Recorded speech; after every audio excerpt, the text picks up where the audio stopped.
I stared at the notification on my phone, my hand shaking so badly, I nearly dropped it. Life360. The family tracking app we'd all installed years ago for safety.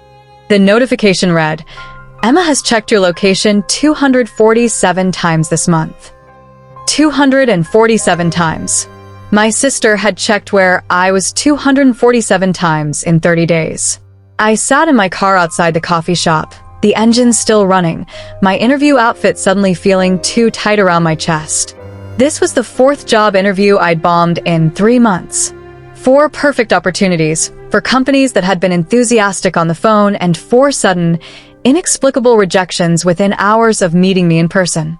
I clicked into the app with trembling fingers, my heart hammering against my ribs.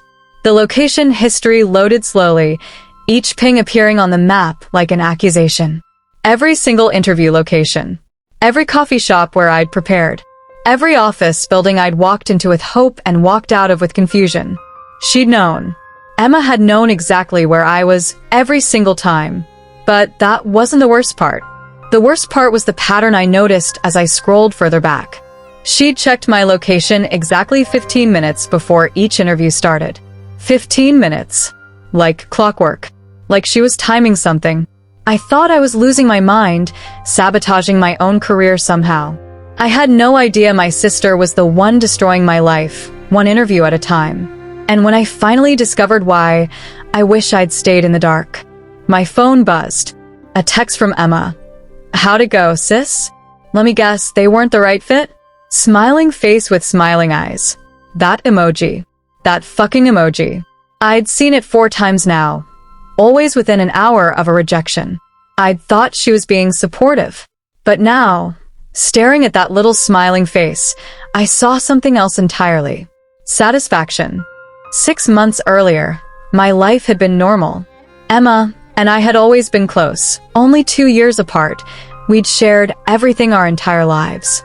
We'd installed Life360 when Mum got paranoid after a friend's daughter went missing. It seemed harmless. Helpful, even. I'd worked as a marketing coordinator for 3 years, and while I loved my job, the pay was suffocating. I'd finally built the experience and portfolio I needed to apply for senior positions.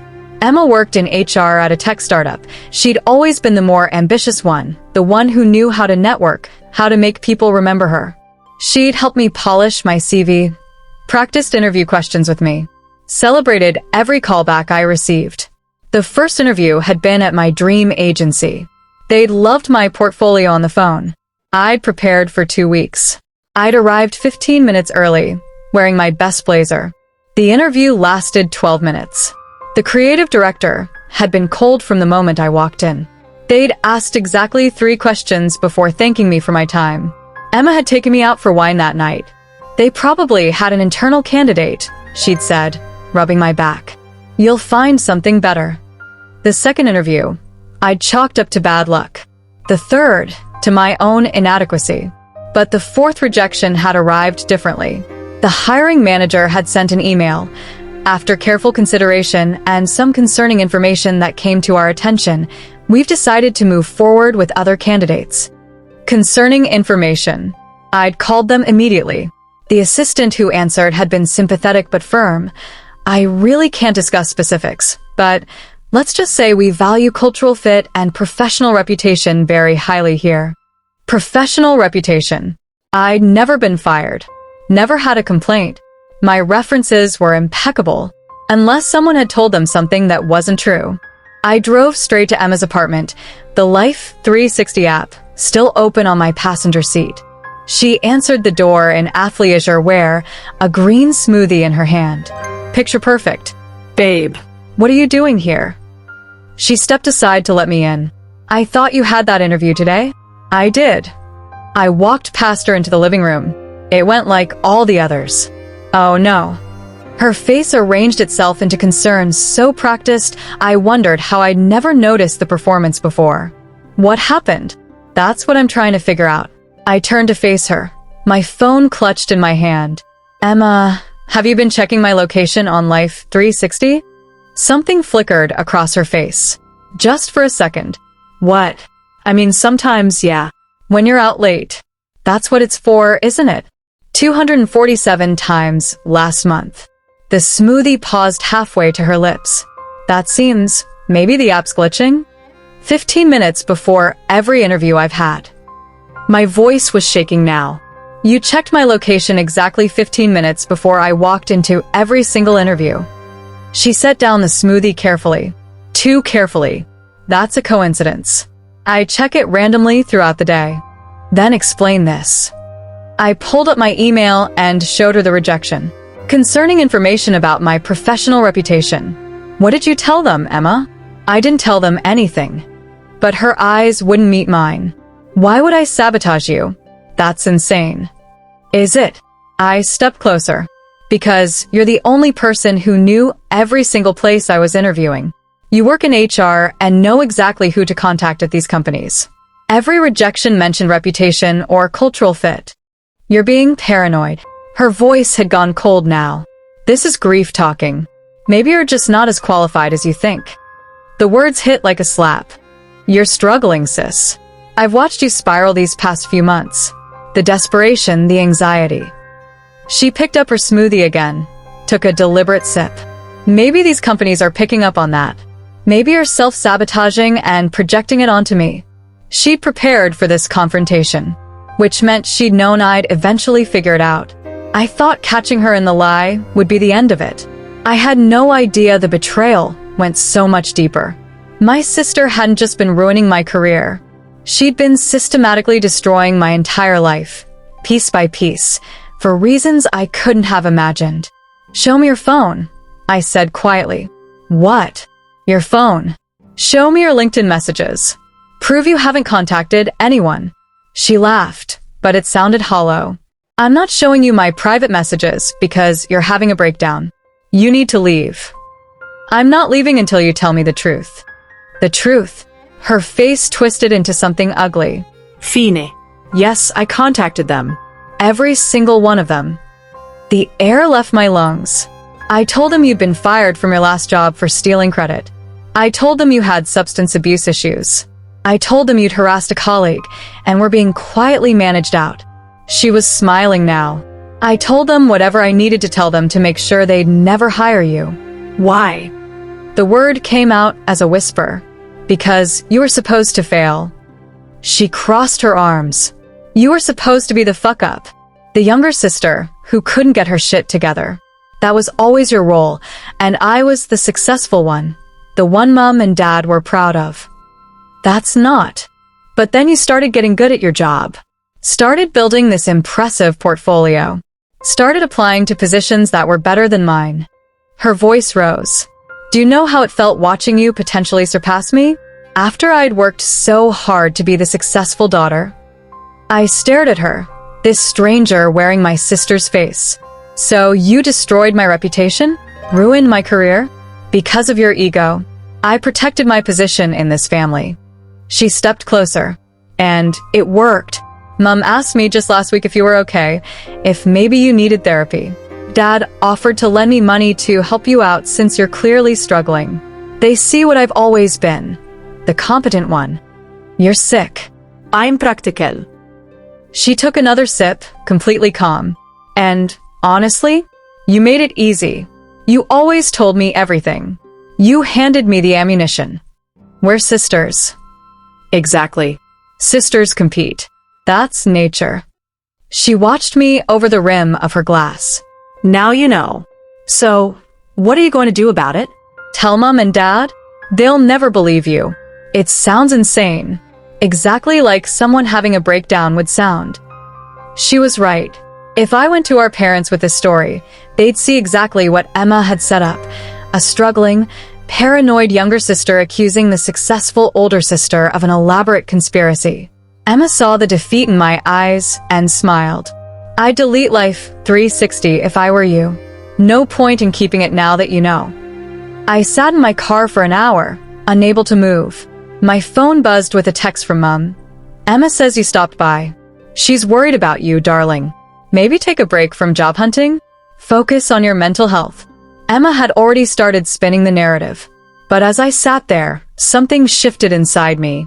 Grief began crystallizing into something harder, sharper. Emma had made one critical mistake. She'd gotten cocky. She'd confessed everything, confident that I couldn't prove it. She'd forgotten that I worked in marketing, that I understood documentation, strategy, evidence. I opened my phone settings and turned on call recording. Then I drove to an electronics store and bought a new phone, paid in cash. A device Emma couldn't track. For the next 2 weeks, I documented everything. I logged every time Emma checked my Life360 location. I created fake job applications at non-existent companies using my new phone and told Emma about them casually in person. Then I waited. Sure enough, those fake companies started receiving emails from concerned former colleagues warning them about me. I'd set up email accounts for these fictional companies myself and watched the messages roll in. Emma's IP address, her email signature accidentally left in the metadata. I compiled everything. The Life360 logs, the fake company emails, screenshots of her cocky texts after our confrontation. Hope you're feeling better, sis. Remember, family always knows best smiling face with smiling eyes. I had everything I needed to destroy her the way she'd destroyed me. But I hadn't realized that exposing her would reveal a truth so devastating, it would shatter what was left of our family forever. The breaking point came at Sunday dinner. Mom had insisted on a family healing session, Emma's suggestion. She'd convinced our parents I was having a breakdown. We sat around my parents' dining table, and Dad cleared his throat. "Sweetheart, we love you, but we're worried. Emma's told us about your struggles." My struggles, I repeated flatly. The job rejections, the paranoia. Mom reached across to pat my hand. "We just want to help." Emma sat across from me, triumph in her eyes. She'd won. "I appreciate your concern," I said carefully, "but I'm not the one who needs help." I pulled out my laptop and turned it to face them. "I need you to watch this." For the next 15 minutes, my parents sat in horrified silence as I walked them through everything. The Life360 logs, the emails to companies, the metadata, the timeline that matched perfectly with every rejection. Emma's face went from confident to panicked to blank. "Emma." Dad's voice cracked. "Tell me this isn't real." She was quiet for a long moment.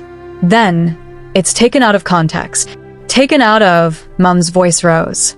"You sabotaged your sister's career. You lied to us. What context could possibly justify this?" She was getting better opportunities than me. Emma exploded. "After everything I did, everything I sacrificed to be the successful one, she was going to surpass me. Do you know what that feels like?" "So you destroyed her," Dad said quietly. "Not jealousy. Survival."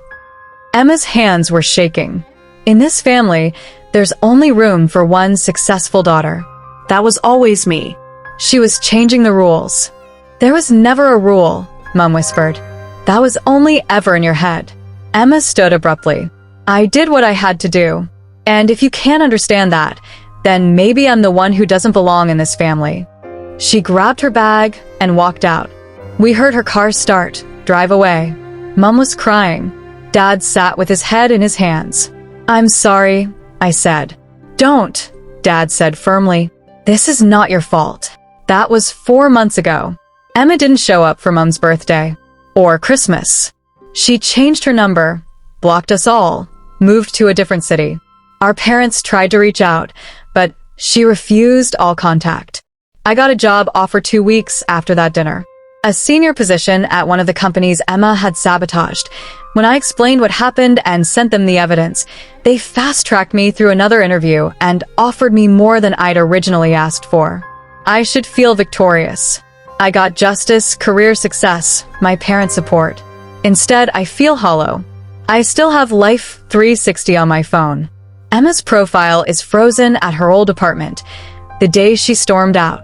Sometimes, late at night, I open the app and stare at that stopped pin, wondering where she really is, if she's okay, if she ever thinks about me. Last month, I found her LinkedIn. She'd changed her last name, started at a new company, built a whole new identity. In her profile photo, she's smiling that same practice smile, and I wonder if there's someone new in her life she's already started to sabotage. If this story made you feel something, anger, heartbreak, recognition. Hit subscribe. Because somewhere out there, someone else is being sabotaged by someone they trust, and they need to know they're not crazy. They're not alone. I deleted Life360 last week. Couldn't stand seeing that frozen pin anymore. The app sent me a notification before I deleted it. Emma has removed you from her circle. Even in her absence, she had to have the last word. I'm building a life Emma doesn't get to touch anymore. But some nights, when my phone lights up, there's still that split second of hope. Maybe it's her. Maybe she's sorry. It's never her. And I'm learning to accept that the sister I loved never really existed. She was just a role Emma played until she decided I'd outgrown my usefulness. That's the real betrayal, not the sabotage. The discovery that I'd been alone all along. Some stories end, but others begin right here. Keep growing with the telling tree. Like, subscribe, and stay with us.